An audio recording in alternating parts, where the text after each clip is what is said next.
नमस्कार, घटना चक्र बुक वीडियो के इस शैक्षणिक मंच पर आपका स्वागत है। हमारा उद्देश्य है ज्ञान को सरल, स्पष्ट और सुलभ रूप में आप तक पहुंचाना। आइए आरंभ करते हैं अध्ययन और सफलता की इस यात्रा को। नमस्कार, चलिए आज एक सफर पर चलते हैं, एक ऐसी टेक्सचुअल टाइम मशीन में जो हमें 3,500 साल से भी ज्यादा पीछे ले जाएगी। जी हाँ, हम बात कर रहे हैं वेदों की। देखिए, ये सिर्फ किताबें नहीं हैं, ये तो एक पूरी की पूरी सिविलाइजेशन को समझने की चाबी है। तो सवाल ये है कि भाई 3,500 साल पुरानी दुनिया को हम आज कैसे समझ सकते हैं? इसका जवाब पता है कहाँ है? वो छिपा है उन सुरागों में जो इन एंशिएंट टेक्स्ट में हमारे लिए छोड़े गए हैं। तो चलिए इन्हीं सुरागों को एक एक करके सुलझाते हैं। तो हमारा सफर कैसा रहेगा? देखिए, इसे हमने 4 हिस्सों में बांटा है। सबसे पहले हम वैदिक ग्रंथों की लाइब्रेरी में कदम रखेंगे। फिर कुछ खास शब्दों की मदद से उस दौर की जिंदगी को समझेंगे। इसके बाद हम पुरानी नदियों के नक्शे पर चलकर उनकी दुनिया को देखेंगे और आखिर में हम मिलेंगे उनके देवताओं से। तो चलिए शुरू करते हैं हमारे पहले हिस्से से। एक बात साफ कर दें, वेद कोई एक किताब नहीं है, ये तो ज्ञान का एक बहुत बड़ा संग्रह है, बिल्कुल एक लाइब्रेरी की तरह। अच्छा, अब यहाँ देखिए, सबसे हैरान करने वाली बात पता है क्या है? ये कि ये ग्रंथ सिर्फ पूजा पाठ के लिए नहीं थे। हर वेद एक प्रैक्टिकल स्किल से जुड़ा है। जैसे ऋग्वेद, जिसमें प्रार्थनाएं हैं, वो जुड़ा है आयुर्वेद से, यानी मेडिसिन से। यजुर्वेद, जिसमें यज्ञ के नियम हैं, वो जुड़ा है धनुर्वेद से, यानी वॉरफेयर से।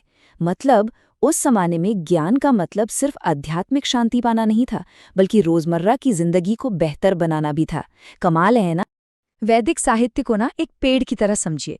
इसकी जड़ें हैं वेद, यानी भजन और प्रार्थनाएं। फिर आता है तना, जो है ब्राह्मण ग्रंथ। ये बताते हैं कि यज्ञ और अनुष्ठान कैसे करने हैं। इसके बाद आती हैं शाखाएं, मतलब आरण्यक, जिनमें ऋषि मुनि जंगल में बैठकर इन अनुष्ठानों के गहरे मतलब पर सोचते थे। और सबसे आखिर में आते हैं फल, उपनिषद, जहां मैं कौन हूं और ब्रह्मांड क्या है जैसे बड़े बड़े दार्शनिक सवाल पूछे गए। मतलब ये सोच के एवोल्यूशन की एक पूरी की पूरी यात्रा है।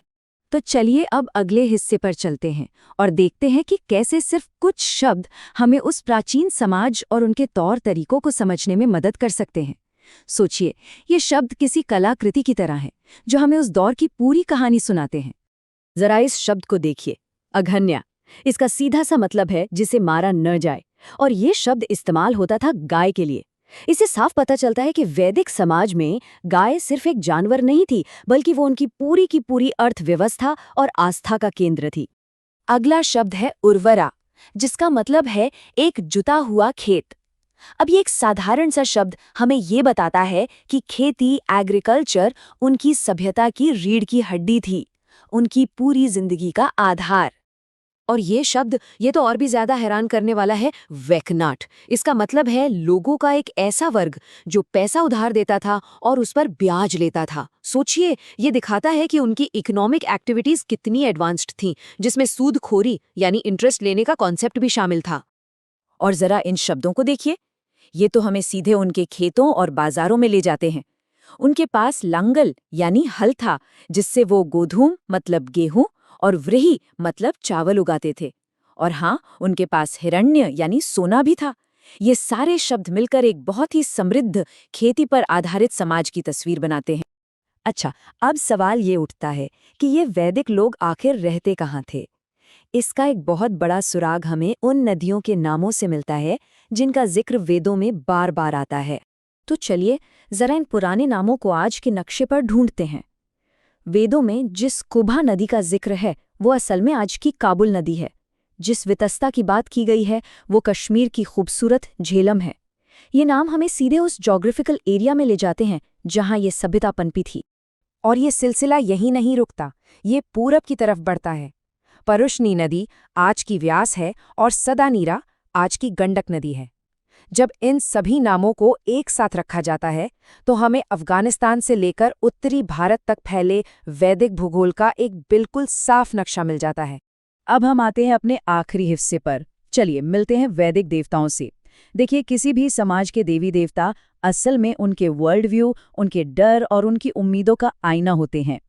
ऋग्वेद में वैसे तो कई देवताओं का जिक्र है, लेकिन 3 नाम सबसे ज्यादा उभरकर सामने आते हैं, इंद्र, अग्नि और वरुण। तो चलिए इन 3 मेन प्लेयर्स से मिलते हैं। तो सबसे पहले हैं देवताओं के राजा इंद्र। वो तूफान और बारिश के देवता थे। अब जाहिर सी बात है, एक ऐसे समाज के लिए जो पूरी तरह खेती पर निर्भर हो, बारिश को कंट्रोल करने वाला देवता ही तो सबसे बड़ा बॉस होगा। फिर आते हैं अग्नि, आग के देवता। पर वो सिर्फ आग नहीं थे, वो थे देवताओं और इंसानों के बीच के, कह लीजिए, पोस्टमैन। यज्ञ की आग के जरिए ही तो इंसानों की भेंट और प्रार्थनाएं देवताओं तक पहुंचती थी। और फिर है वरुण, जिनकी देखरेख में पूरा का पूरा ब्रह्मांड चलता था। वो सिर्फ आकाश और पृथ्वी के निर्माता नहीं थे, बल्कि वो नैतिक नियमों के कॉस्मिक पुलिस भी थे। उनका काम था ये पक्का करना कि दुनिया सही तरीके से अपने नियमों पर चले। और हाँ, एक और जरूरी देवता है सोम। ये सिर्फ पेड़ पौधों के देवता नहीं थे, बल्कि एक रहस्यमयी पौधे का नाम भी थे, जिससे खास पेय बनता था। माना जाता था कि ये पेय उन्हें देवताओं के और करीब ले आता था। ये दिखाता है कि उनका प्रकृति के साथ कितना गहरा नाता था। तो हमने शब्दों, नदियों और देवताओं के जरिए वैदिक दुनिया की एक झलक देखी। पर यह सफर हमें एक आखिरी और बहुत जरूरी सवाल पर लाकर छोड़ देता है कि हजारों साल पुरानी ये विचार, ये ज्ञान और ये दर्शन आज भी हमारी संस्कृति और हमारी सोच को किस तरह से आकार दे रहे हैं। ये सोचने वाली बात है।